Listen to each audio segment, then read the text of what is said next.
Radio Qualité, nous avons le plaisir d'être en ligne avec le professeur Emmanuel Navon. Emmanuel, bonjour, Boker Tov.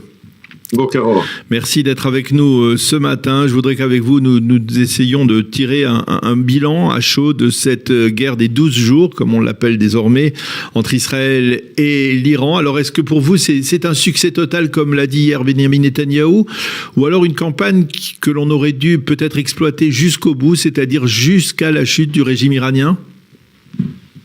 Je pense que c'est un succès et une décision historique dans l'histoire moderne d'Israël. Je pense que cette décision courageuse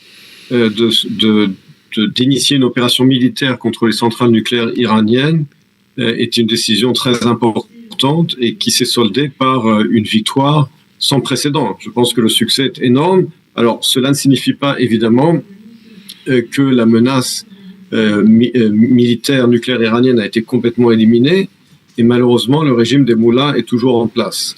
Mais il faut être réaliste et bien comprendre qu'on ne peut pas tout obtenir avec des opérations militaires. Et puis Israël, comme on l'a vu hier, était restreint par les humeurs du président Trump. Israël n'aurait pas pu opérer sans l'accord du président Trump et le programme nucléaire iranien n'aurait pas pu être semi-détruit sans l'intervention américaine. Donc Israël ne peut pas ignorer et faire fi des exigences des États-Unis. Donc je pense que globalement, c'est un succès extraordinaire pour Israël. De votre expérience en relations internationales, est-ce que vous pensez qu'aujourd'hui, par exemple, l'opposition iranienne, celle en exil ou celle à l'intérieur du territoire iranien, a les moyens de se soulever, a les moyens de renverser le régime ou pas encore, ou c'est le régime qui va reprendre le dessus très rapidement ? Malheureusement, on voit bien que le régime des mollahs, dans sa cruauté, s'est engagé dans une politique de répression sans précédent. Évidemment que les Iraniens, j'imagine, dans leur majorité, veulent se débarrasser de cette théocratie qui a gaspillé des milliards de dollars pour un programme nucléaire et pour l'armement de milices à travers le Proche-Orient, au lieu de les investir dans le peuple iranien et dans ses infrastructures. Mais malheureusement, il n'y a pas suffisamment de soutien international. On se souvient que lorsque Khomeini lui-même avait renversé le Shah en 1979, eh bien, il bénéficiait, malheureusement, il faut bien le dire, du soutien des puissances occidentales. Aujourd'hui, ce n'est pas le cas. Le président Trump lui-même a dit hier qu'il n'était pas intéressé dans un changement de régime. Donc je pense que oui, le régime des mollahs a été humilié et affaibli, mais malheureusement, il a prouvé déjà dans le passé sa capacité à survivre par des moyens de répression très cruels.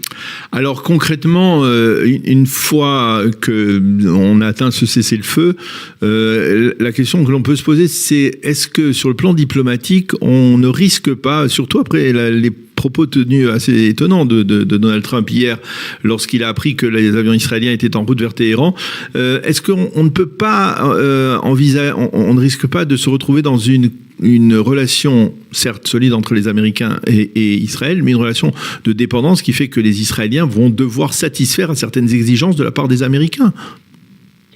Il y a là rien de nouveau. Cette relation de dépendance, elle existe depuis plus de 40 ans.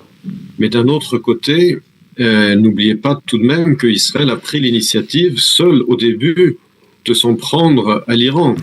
Et je pense que le président américain respecte cela. Il a été impressionné non seulement par le courage d'Israël et du gouvernement israélien, mais également par les acquis extraordinaires de l'armée de l'air israélienne.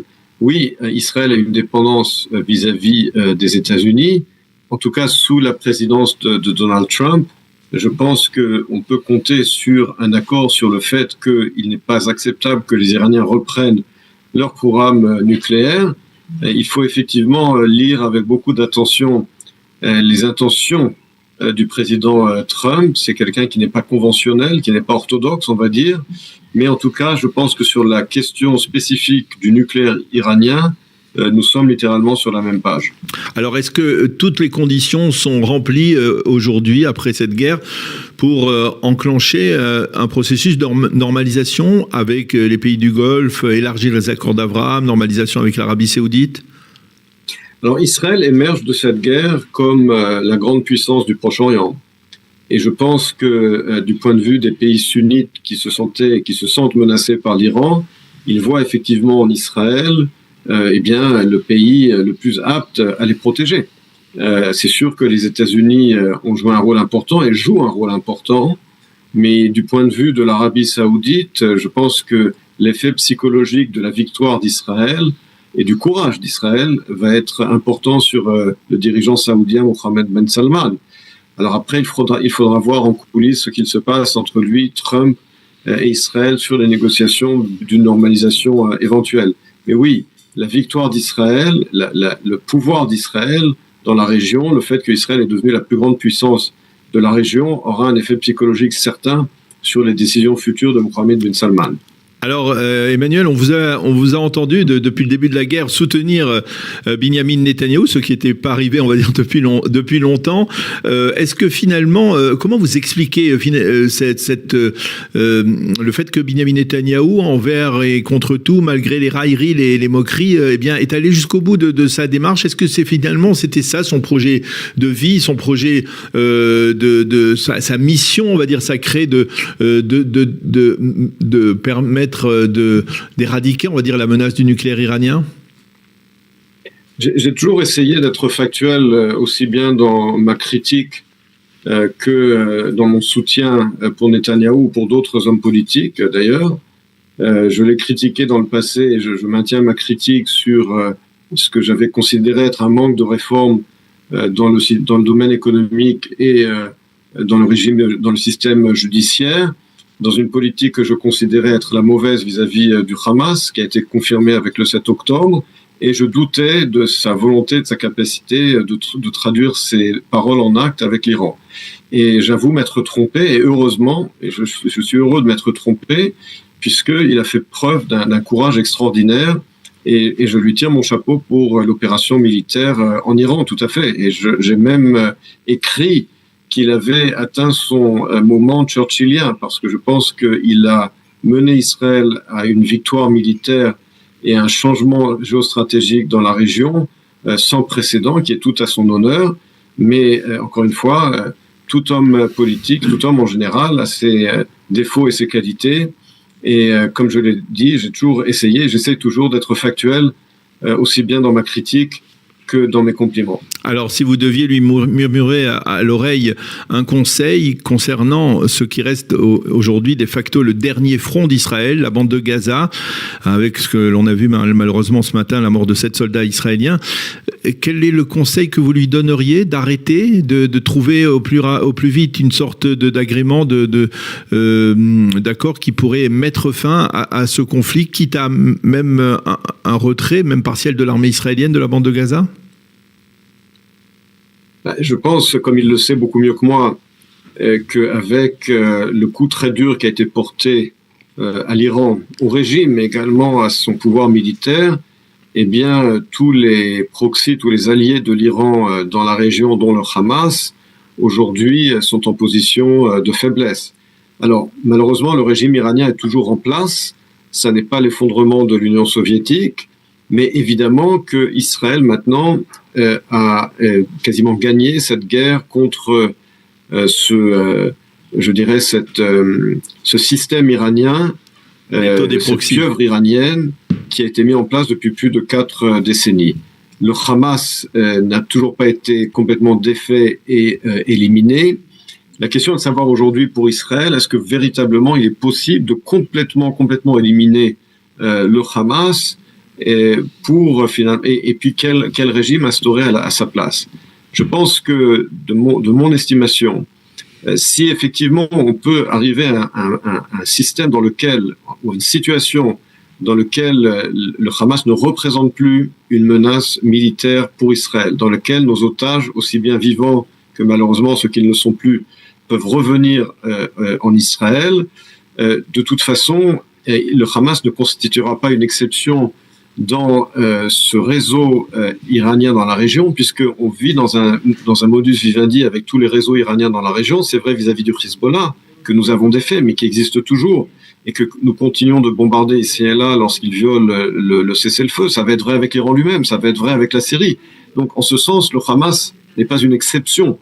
Nous n'avons pas complètement éliminé le Hezbollah, nous n'avons pas complètement éliminé le régime iranien, mais nous sommes dans une situation aujourd'hui qui est beaucoup plus tolérable pour Israël, à savoir que le réseau iranien d'agression a été quasiment neutralisé.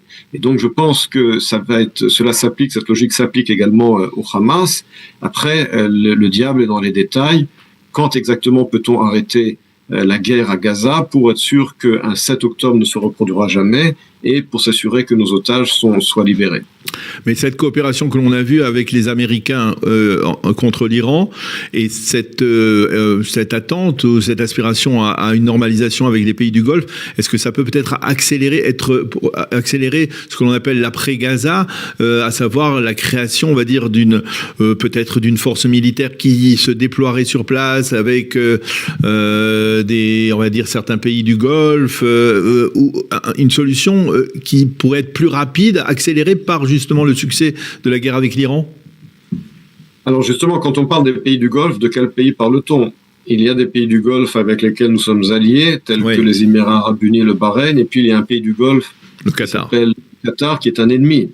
Et donc, quels pays du Golfe vont se réimpliquer dans la bande de Gaza? C'est ça la question.